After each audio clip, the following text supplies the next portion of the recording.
Loki, it was supposed to be an ordinary lunch break, until the sound of a tray crashing on the cafeteria floor made every head turn.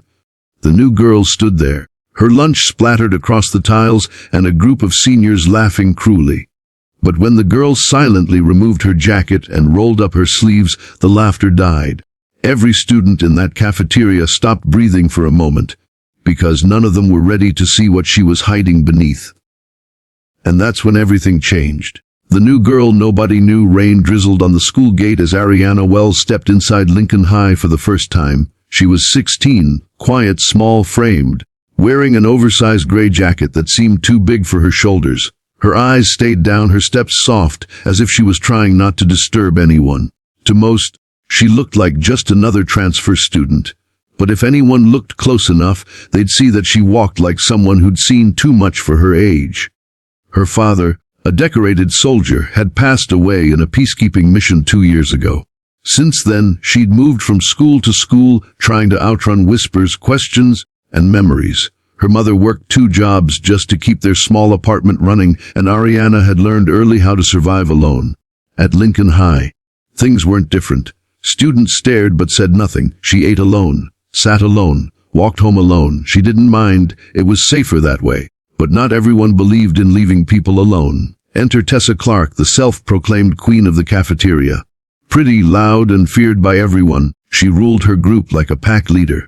Her laugh was sharp, her words sharper, and her favorite hobby, finding someone new to pick on. The first day Ariana walked into the cafeteria, Tessa noticed her right away. The quietness, the jacket, the way she avoided eye contact, it was everything bullies loved.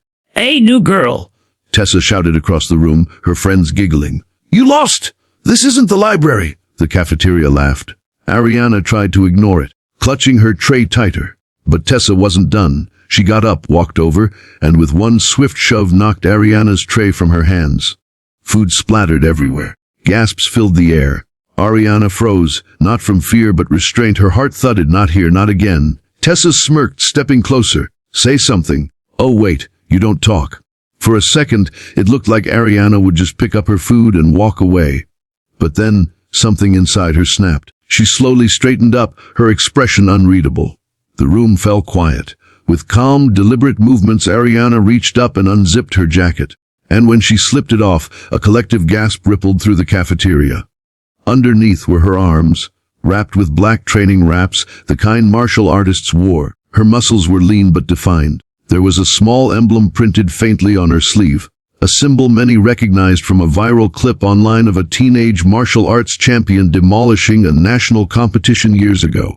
The whispers started. "Wait, is that her? No way, she's that girl from the video, the soldier's daughter?" Tessa took a nervous step back. "What is this, some cosplay thing?" she muttered, but her voice shook. Ariana finally spoke, her tone calm but cold. "You shouldn't touch people, Tessa." And before anyone could react, Tessa swung her hand to push Ariana again, but Ariana moved first. With one fluid motion she caught Tessa's wrist, twisted, and guided her to the floor with a soft thud that left everyone stunned. She didn't hit her. She didn't even hurt her. It was control, pure precision. The cafeteria went silent. Even the teachers watching from afar were speechless. Ariana just sighed, picked up her jacket, and walked away. That moment spread like wildfire through the school. Everyone suddenly wanted to know who the new girl really was. But Ariana didn't talk. She stayed distant, calm, and unreadable. Yet beneath her quietness was a storm, a memory of her father's voice. Use your strength to protect, not to prove. She'd promised herself she'd never fight again unless she had to. But fate had other plans. That night, as she walked home under the orange streetlights, she thought about the look on Tessa's face. Not fear, but something deeper. Shame, maybe even pain. And Ariana knew this story wasn't over. The next morning, Lincoln High was buzzing. Everywhere Ariana went, whispers followed. Some students admired her. Some feared her. Some even wanted to be her friend. But Ariana didn't crave attention. She craved peace. Tessa, however, didn't show up to school that day. Rumors swirled. Some said she was suspended. Others said she was humiliated beyond repair. Ariana felt uneasy. She didn't want to destroy someone. She just wanted to stop being hurt. By the third day, Tessa returned. No makeup, no laughter, no crowd. She walked straight to Ariana's table and stood there. The cafeteria hushed. Ariana looked up, ready for another confrontation, but what came next shocked her. "I'm sorry," Tessa said quietly. "I didn't know who you were. I didn't know what you've been through." Ariana blinked. "You don't need to know who I am," she said softly. "You just need to know how people feel when you hurt them." Tessa's eyes glistened. "You think I don't know pain? My dad left last year.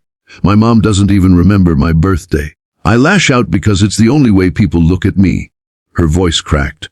For the first time, Ariana saw not a bully, but a broken girl hiding behind arrogance. Slowly, she stood and offered her hand. "Then maybe stop making people feel the pain you hate." Tessa hesitated, then took her hand. Gasps spread again, but this time it wasn't shock, it was respect. From that day, something changed. Tessa stopped mocking others. She started helping new students find their classes. And though she and Ariana never became best friends, they shared something unspoken: understanding. Weeks passed. The cafeteria that once echoed with laughter at others' expense now filled with something different. Acceptance. Students who'd been scared to speak up now stood taller. One afternoon during gym class, Coach Daniels asked Ariana to demonstrate self-defense for the class. She hesitated, but then remembered her father's words again. She smiled faintly and agreed. As she moved through her motions, swift, precise, graceful, the students watched in awe. Not just because she was skilled, but because her strength came from discipline, not anger. At the end, Coach asked, "What drives you to train this way?" Ariana looked around the room, her eyes steady. "Because there's always someone out there fighting a battle you can't see. Sometimes they just need someone brave enough to stand beside them." Silence filled the gym. And for the first time since she arrived, Ariana smiled, truly smiled. When she left school that day, she felt something she hadn't in a long time: peace. The world still had bullies, still had pain, but maybe, just maybe, she'd helped one person change, and that was enough. Sometimes, the strongest people are the ones who don't show it, until they have no choice. Ariana didn't fight to win. She fought to end the fight. And in doing so, she taught everyone watching that strength isn't about power. It's about purpose. So the next time you see someone being pushed down, remember, maybe they're fighting their own war already. Be kind. You never know what strength hides beneath someone's silence. Moral: never underestimate quiet people.